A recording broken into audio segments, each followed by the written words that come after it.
সবাই একটু বোর্ডে তাকাও। আমরা দেখো আজকে যে বিষয়টি আমরা শেখাবো সেটি হলো সিম্পল, কমপ্লেক্স, কম্পাউন্ড। সিম্পল মানে সহজ, কমপ্লেক্স মানে জটিল, আর কম্পাউন্ড মানে যৌগিক। ঠিক আছে? তো এই এই বিষয়টা অনেক একটা ক্রিটিক্যাল একটা বিষয়। অনেকে এটা পড়তে চায় না, শিখতে চায় না, কঠিন মনে করে। আর তোমাদের বইয়ে অনেকগুলো নিয়ম কানুন এই সেই জটিল করে ফেলেছে। তো আমরা একদম সহজ করে তোমাদের আজকে শেখাবো যে সিম্পল, কমপ্লেক্স, কম্পাউন্ড। দেখো আমি এখানে 3টি রুলস দিয়েছি। যদি তোমরা এই রুলসটা মাথায় রাখতে পারো, যদি রুলসটা মুখস্থ করে ফেলতে পারো, তাহলে সিম্পল, কমপ্লেক্স, কম্পাউন্ড পারাটা একদম সহজ। অল্প 3-4টি ক্লাস করলেই তোমাদের এটা একদম সহজ হয়ে যাবে। তো আজকে আমরা একটা প্রথম ক্লাসটা করব। দেখো প্রথমেই আমি লিখেছি যে সিম্পলে, এটা হলো সিম্পলের ঘর, অর্থাৎ সিম্পলের যে নিয়মকানুন রয়েছে, রুলস রয়েছে, এটা কমপ্লেক্সের ঘর। কমপ্লেক্সের তার নিয়মকানুন রয়েছে, এটা কম্পাউন্ডের ঘর, অর্থাৎ কম্পাউন্ডের যে নিয়মকানুন রয়েছে সেটা আমি লিখে দিয়েছি।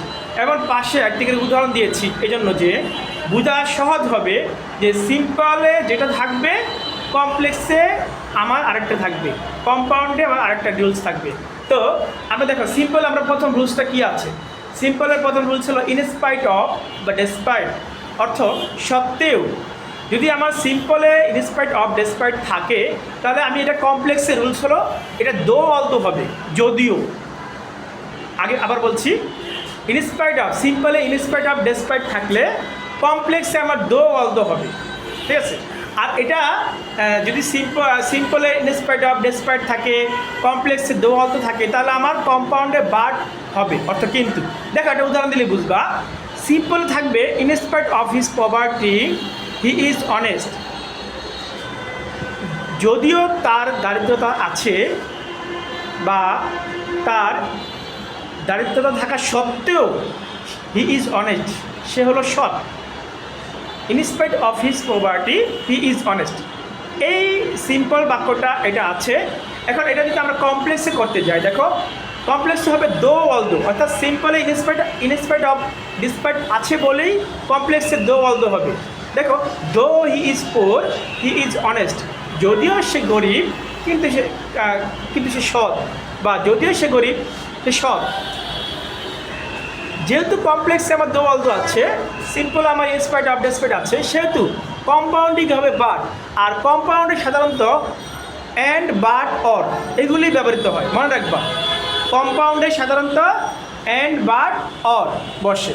তো দেখো এখানে হবে বাট হবে। দেখো he is poor but he is honest, সে গরিব কিন্তু সৎ। আমরা প্রথম রুলসটা অর্থাৎ পরবর্তীতে আমি নিয়মটা বা একটা উদাহরণের মাধ্যমে শেখাবো। তার আগে আমি পরে রুলস 2 নম্বর রুলস আমরা চলে যাচ্ছি। টু, অর্থ এতই যে। যদি সিম্পলে টু থাকে তাহলে আমার কমপ্লেক্সে দ্যাট হবে। এখানে মানে এটা ওয়ার্ড হবে বা একটা অ্যাডজেক্টিভ হবে, তারপর আবার টু হবে, পরে বাকি অংশ হবে। এখানে এর পরে একটি ওয়ার্ড হবে, সে ওয়ার্ডটি দিয়ে তারপরে দ্যাট আসবে, পর বাকি অংশ হবে। তার মানে আমার কম্পাউন্ডে ভেরি অ্যান্ড হবে। আগেই বলেছি যে কম্পাউন্ডে সাধারণত অ্যান্ড বসে, অর বসে, বাদ বসে। দেখো উদাহরণ দেখো, he is too weak to walk, সে এতই দুর্বল যে হাঁটতে পারে না, বা হাঁটতে অক্ষম, বা সে এতই দুর্বল সে এতই দুর্বল মানে সে হাঁটতে পারে না, এরকম বোঝাচ্ছে। সো দ্যাট, তাহলে he is so weak that, সে এতই দুর্বল যে হি ক্যান নট ওয়াক, সে হাঁটতে পারে না। কম্পাউন্ডে দেখো ভেরি অ্যান্ড, তার মানে হি ইজ ভেরি উইক, সে খুবই দুর্বল, and he can not walk, এবং সে হাঁটতে পারে না। তার মানে অর্থ প্রায় কাছাকাছি, কিন্তু একটু আমার রুলসটা আমাকে ওইভাবে বসাতে হবে, তাহলেই তোমাদের কী হয়ে যাবে, এই সিম্পল, কমপ্লেক্স, কম্পাউন্ড পারাটা একদম সহজ হয়ে যাবে। তারপর এখানে দেখো বাই প্লাস ভার্বের সাথে আইএনজি থাকলে, অর্থাৎ প্রথমে একটা বাই হবে, তারপর মূল ভার্বের সাথে আইএনজি হবে। দেখো এটা যখন আমরা কমপ্লেক্সে করবো তখন ইফ যুক্ত অ্যাফার্মেটিভ হবে। ইফ যুক্ত অ্যাফার্মেটিভ হাফতে বাক্য হবে। তারপরে এখানে কি আছে, কম্পাউন্ডে তখন আমার ইম্পারেটিভ অ্যান্ড, ইম্পারেটিভ মানে ভার্বের ওয়ান দিয়ে শুরু হবে, কারণ আমরা জানি ইম্পারেটিভ সাধারণত ভার্বের ওয়ান দিয়ে শুরু হয়। ঠিক আছে? দেখো উদাহরণ দেখো, সিম্পলে আমার কি আছে, বাই রিডিং অ্যাটেন্টিভলি, মনোযোগের সাথে পড়ার মাধ্যমে, পড়ার দ্বারা, এই বাই মানে দ্বারা, তার মনোযোগ দিয়ে পড়ার দ্বারা you will pass in the exam, তুমি পরীক্ষা পাস করতে পারবে। যখন আমি কমপ্লেক্সে করব তখন আমি ইফ নিয়ে আসবো, কারণ এখানে বাই প্লাস ভার্বে আইনজি আছে, তার মানে এই সূত্র বলছে কমপ্লেক্সে আমার ইফ হবে। তারপরে ইফ যুক্ত অ্যাফার্মেটিভ, ইফ যুক্ত হাবোধক বাক্য, ইফ ইউ রিড অ্যাটেন্টিভলি, যদি তুমি মনোযোগ দিয়ে পড়ো, you will pass in the exam, তুমি পরীক্ষা পাস করতে পারবে। আর কম্পাউন্ড দেখো, রিড ভার্ব ওয়ান বা ইম্পারেটিভ, ভার্ব ওয়ানতে শুরু হয়, রিড অ্যাটেন্টিভলি, মনোযোগ দিয়ে পড়ো, and you will pass in the exam. দেখো আমরা এতক্ষণ যাবৎ যে রুলসটা আমরা শিখালাম, রুলসটা আমরা দেখালাম, একটি গণিতে যদি তুমি ভালো করতে চাও, গণিতে যেমন রুলস আছে, ঠিক এখানে কিছু রুলস আমি দিয়ে দিয়েছি, তোমাদের বইয়ে যেভাবে দেওয়া সেটা তোমার বুঝতে অনেক সময় লাগবে, কিন্তু আমরা সহজ করে দিয়েছি। দেখো এখন দেখো পরীক্ষা কীভাবে আসবে, এখন আমরা শিখবো কি পরীক্ষা কীভাবে আসবে। পরীক্ষা আসবে 1 নম্বর প্রশ্ন উত্তর, বা এটা সাধারণত 2, 3, 4 থাকে, ঠিক না? 3 নম্বর প্রশ্ন উত্তর আসলো, তখন আমরা কী লিখবো? 3 নম্বর প্রশ্ন উত্তর answer to the question number 3 লিখলাম। লেখার পরে দেখো পরীক্ষা কী পাবা, in spite of his poverty he is honest. তোমার প্রশ্নের পাশে লেখা থাকবে কমপ্লেক্স, প্রশ্নের পাশে লেখা কী থাকে? কমপ্লেক্স।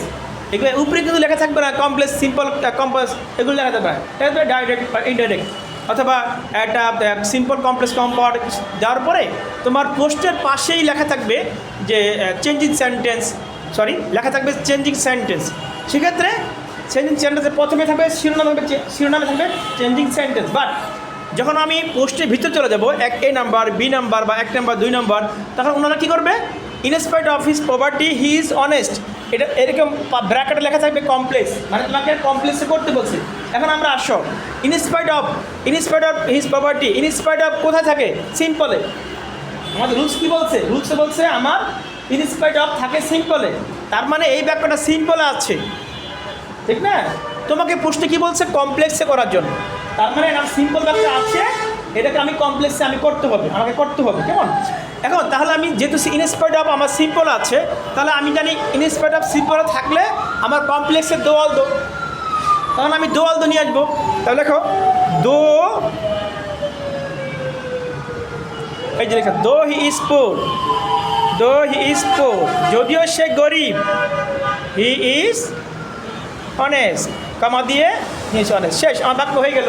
তার মানে পরীক্ষা থাকবে কমপ্লেক্স, আমাকে এখন কমপ্লেক্স রুল বসিয়ে আমাকে এটা করতে হবে, ক্লিয়ার? যদি এই বাক্যটা যদি বলা হতো যে এটা কম্পাউন্ডে করো, তখন আমি যে বাট নিয়ে আসতাম, হি is poor but he is honest, কিন্তু এখানে যেহেতু আমি সিম্পল কমপ্লেক্স করতে বলছে, এর আমি কমপ্লেক্স করে দিলাম। ওকে, এবার আসো পরের বাক্যটা, he is too weak to walk. আমরা জানি টু যুক্ত, এই যে টু যুক্ত, এটা হলো এই বাক্যটা আছে, সিম্পল আছে, ঠিক না? তার মানে এটাও সিম্পল আছে, তার মানে আমাকে কী করতে বলছে? আমাকে বলছে কম্পাউন্ডে করতে বলছে। তার মানে এখন আমি কম্পাউন্ডের রুলসে যাব। এই যে টু কম্পাউন্ডের রুলস হলো ভেরি (and), তার মানে আমি লিখব হি is very week, he is very week and he can not walk. তার মানে আমাকে যেই সেন্টেন্সটা পরিবর্তন করতে বলে প্রশ্নের পাশে লেখা থাকবে, আমি সেই প্রশ্নের উত্তরটাই লিখব। অর্থাৎ আমাকে ওই রুলসে গিয়ে আমাকে কী করতে হবে? আমাকে আনসারটা করতে হবে। তার মানে এখন তোমাদের কাজ হলো এই রুলসটা মুখস্থ করে ফেলা, যে সিম্পল সে রুলসটা কোনটা আছে আমার, সেটা আবার কমপ্লেক্সে কী হবে, সেই রুলসটা আবার কম্পাউন্ডে কী হবে। যদি তুমি এইভাবে মুখস্থ করে করতে পারো, তখন আমার মাথা ঢুকে যাবে যে আমার সিম্পল ইন স্পাইট অফ, তার মানে আমাকে কমপ্লেক্স করতে গেলে দো হবে, আমার এই বাক্যটি আমাকে কম্পাউন্ডে করতে গেলে বাট হবে। তখন তোমার জন্য এটা পানির মতো একদম সহজ হয়ে যাবে। কেমন? আশা করছি তোমরা বুঝতে পারছো।